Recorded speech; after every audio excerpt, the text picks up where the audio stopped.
Hello everyone, Coach Jerry here. We want to welcome you to this episode of Order Types.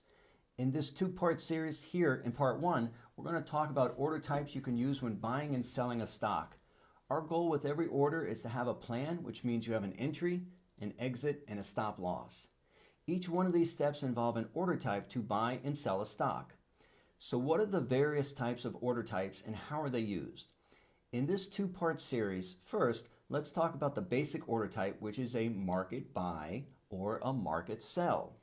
When you use a market buy order, you're basically buying the shares at the current market price, and when you use a market sell order, you're selling at the current market price.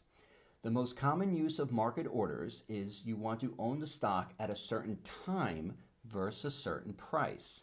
The key difference here is time versus price. For example, if the stock price is quickly increasing, also known as running up, using a buy market order to purchase shares would immediately get you filled as the stock may continue to run up.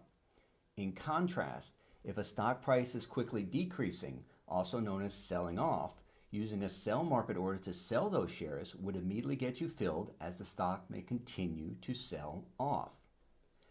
On the other hand, if you want to own a stock at a specific price, and only a specific price, then you would use a limit order.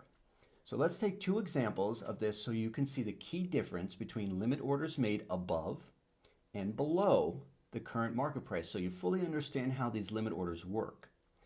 First, for example, let's look at using a buy limit order above the current market price.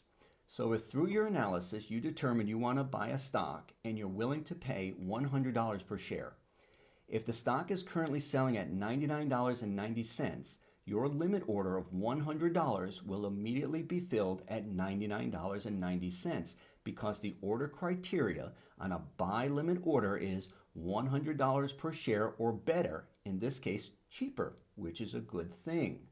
Second, for example, let's look at using a buy limit order below the current market price. So if through your analysis you determine you want to buy a stock at a specific limit order price below the current market price, you could set the limit order price, and when the stock price moves to that price, your limit order will be filled at that price. So that's the buy side. Let's look at the sell side now.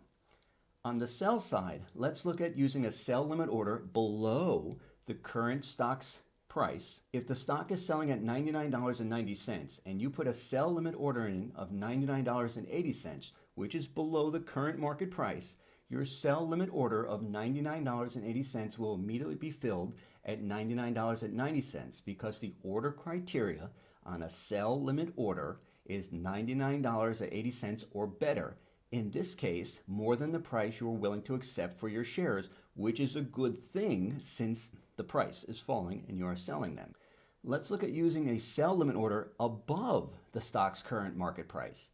If you currently own the stock, you can put a sell limit order in at a price above the current market price, and when the stock price moves to that price, your sell limit order will be filled at that price, because remember, that price or better.